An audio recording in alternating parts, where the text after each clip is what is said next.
Hello, I welcome you all to session number 6 of chapter 1 of Science of class 9th. Let me share the screen.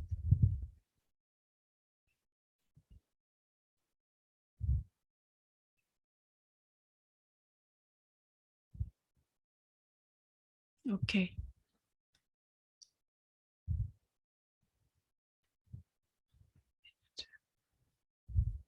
It is fine.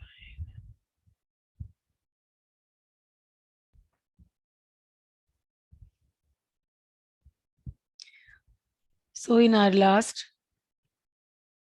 session, we had discussed at length section 1.4, wherein we were discussing the interconversion of states of matter. हमने वहां पर ये जाना कि क्या matter एक state से दूसरी स्टेट में चेंज कर सकता है। तो जवाब था यस। कैसे कर सकता है? टेम्परेचर बढ़ाकर या प्रेशर बढ़ाकर।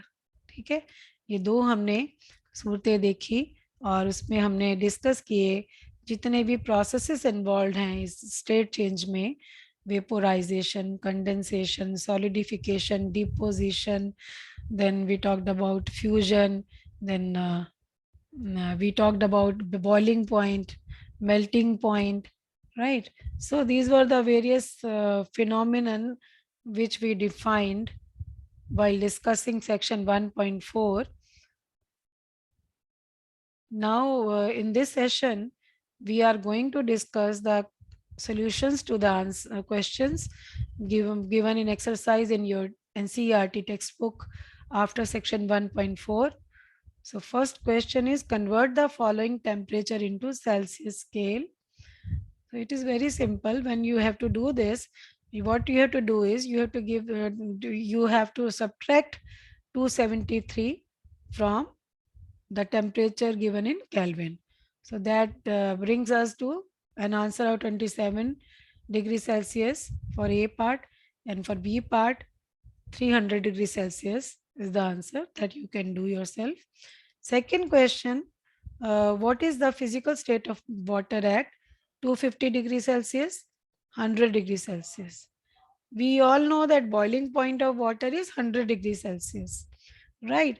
So at 100 degrees Celsius, water is in both the states, in liquid as well as gaseous state. Vapors are also there, steam is also there, and liquid water is also there. But at 250 degrees Celsius, uh, water water will have to get converted into vapors. It will exist only in the form of steam.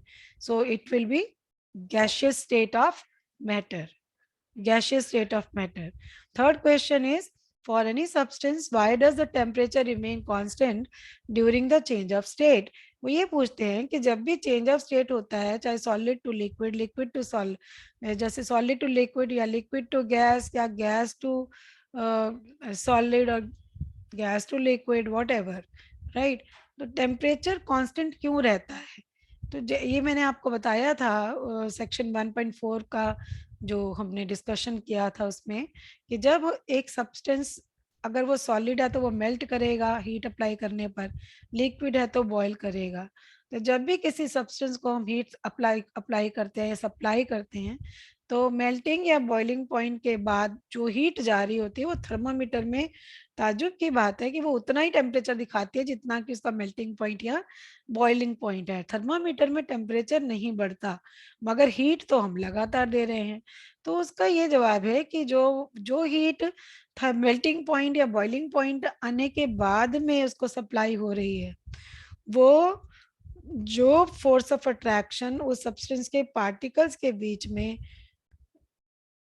होती है, उसको खत्म करने के लिए, उसको overcome करने के लिए यूज होती है, ताकि उसकी स्टेट चेंज हो जाए।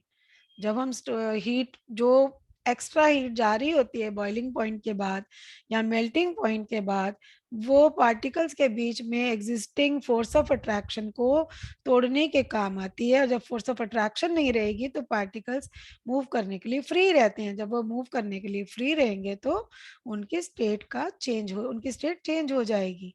जब तक कंप्लीट स्टेट चेंज नहीं आता तब तक टेम्परेचर नहीं बदलता थर्मामीटर में। और ये जो हीट एनर्जी हम सप्लाई कर रहे हैं वो छुपी रहती है। जो वो छुपी रहती है वो सिर्फ और सिर्फ स्टेट को ट्रांसफॉर्म करने में इस्तेमाल हो रही होती है, इसीलिए इसको लेटेंट हीट बोलते हैं।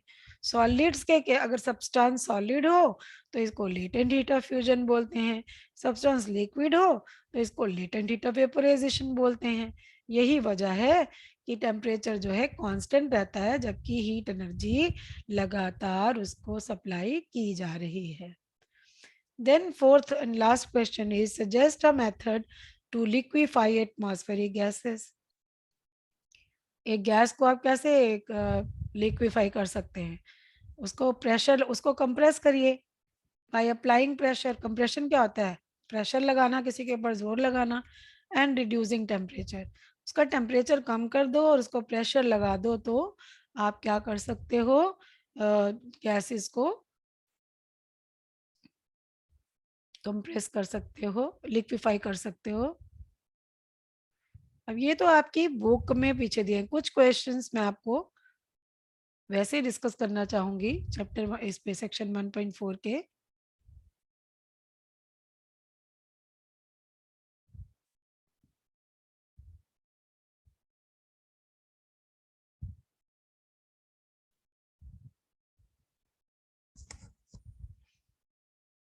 मैंने आपको जो इससे पहले वाले सेशन में डेफिनेशंस करवाई, आपको कोई भी एक डेफिनेशन पूछी जा सकती है, डिफाइन द फॉलोइंग, या फिर इनको आपको फिल इन द ब्लैंक्स की फॉर्म में भी पूछा जा सकता है।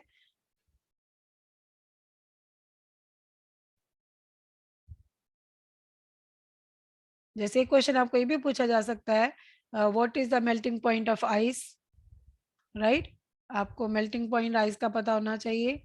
फिर मैंने आपको आपकी बुक में दिया हुआ है, आपको पता है, you have to learn to answer it.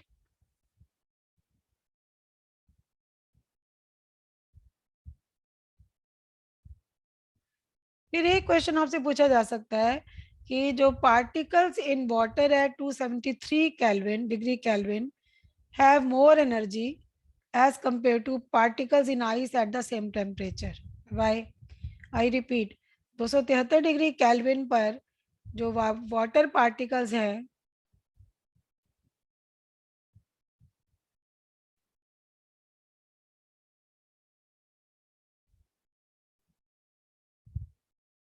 जो वाटर पार्टिकल्स हैं, ठीक है, उनमें मोर ज्यादा एनर्जी होती है बजाय बर्फ में, बर्फ के पार्टिकल्स के। ऐसा क्यों होता है? सिंपल सी बात है। जो वाटर, उस वो क्या करते हैं, जो लेटेंट हीट ऑफ फ्यूजन होता है ना, बर्फ से पिघल कर पानी बनता है ना, है ना? तो ऐसे में वो लेटेंट हीट को एब्जॉर्ब करते, एक्स्ट्रा एनर्जी को एब्जॉर्ब करता है, एक्स्ट्रा एनर्जी को एब्जॉर्ब करते हैं। इसीलिए जो पानी है उसमें जो latent latent heat of fusion जो एक्स्ट्रा एनर्जी की तरह उन्होंने एब्जॉर्ब की है वाटर पार्टिकल्स ने, तो वाटर पार्टिकल्स में बर्फ के पार्टिकल से ज्यादा एनर्जी होती है और बर्फ ठंडी होती है। ठीक है, यही रीजन आप उसमें देते हैं स्टीम और वाटर में।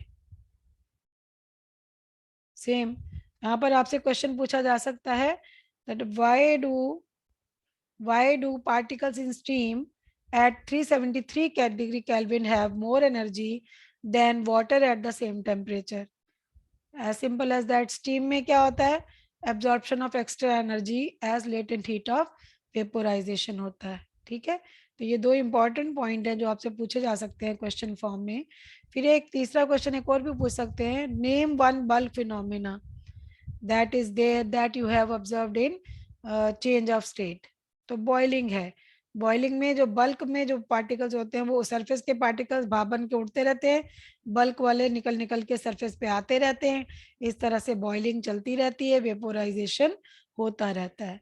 फिर एक क्वेश्चन आपसे पूछ सकते हैं, बॉइलिंग पॉइंट ऑफ वाटर कितना होता है? ठीक है, तो बॉइलिंग पॉइंट ऑफ वाटर आपको पता है 100 डिग्री सेल्सियस होता है। केल्विन में आपको कन्वर्ट करना तो उसमें 273 आप प्लस कर देंगे। तो एक आपको सिंपल सी बात है कि कोई डिग्री सेल्सियस में टेम्परेचर दिया है, केल्विन में कन्वर्ट करना है, तो उसमें आप 273 प्लस कर देंगे। और अगर उल्टा है, केल्विन में दिया हुआ है डिग्री में निकालना है, तो आप इक्वेशन बना के माइनस कर देंगे।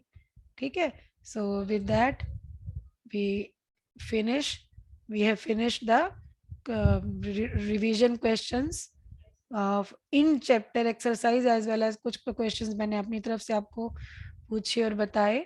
So I will stop sharing the screen.